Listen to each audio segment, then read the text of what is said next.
जय जोहार जय छत्तीसगढ़ संगवारी है। तो मोरा अभी एक ठोक नया चैनल बने हैं इंदुवट्टी कॉमेडी करके ना, जो कि मैं स्टोरी डाले हूँ देखना। और उनमें फर्स्ट वीडियो कॉमेडी वीडियो आ गए है, शॉर्ट वीडियो है।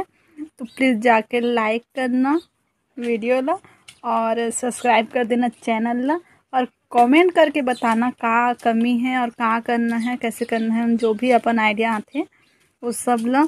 और शेयर कर देना ताकि और देखे सामने वाला भी। मैं अपन तरीका से करा था, लेकिन बताना मतलब देखे मैं 2 से 3 बार देखे मैं खुद के वीडियो, लगा था मैं ही बनाया हूँ ना शॉर्ट वीडियो। तो जाके देखना, मतलब बहुत हंसी आता रहा। मेरे खुद के पहला वीडियो मतलब इतना हंसी आती रही, तो पता नहीं बाकी ला नहीं बोल सका। तो प्लीज़ लाइक शेयर कमेंट और सब्सक्राइब कर देना। बाय। तो जय जोहार जय छत्तीसगढ़ दोस्तों। तो दोस्तों आप सभी इंदुवट्टी को जानते होंगे, ये टिकटॉक से वायरल हुई थी और ये कांकेर जिला की रहने वाली है। और दोस्तों कुछ महीने पहले ही अमलेश नागेश के साथ भैरव काका के डांस वीडियो में भी ये वायरल हो चुकी है लड़की। और दोस्तों ये नया चैनल ओपन की है कॉमेडी का।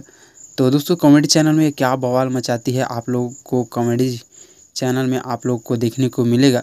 तो दोस्तों ये कुछ अपडेट थे जो आप लोग को देना था। तो उम्मीद करते हैं दोस्तों यह वीडियो आप लोग को पसंद आया होगा। तो वीडियो को लाइक कर देना यार। चैनल पर पहली बार आए हैं तो चैनल को सब्सक्राइब करके बेल आइकन को प्रेस कर लेना, ताकि और भी ऐसी अपडेट आप लोग को मिलते रहें।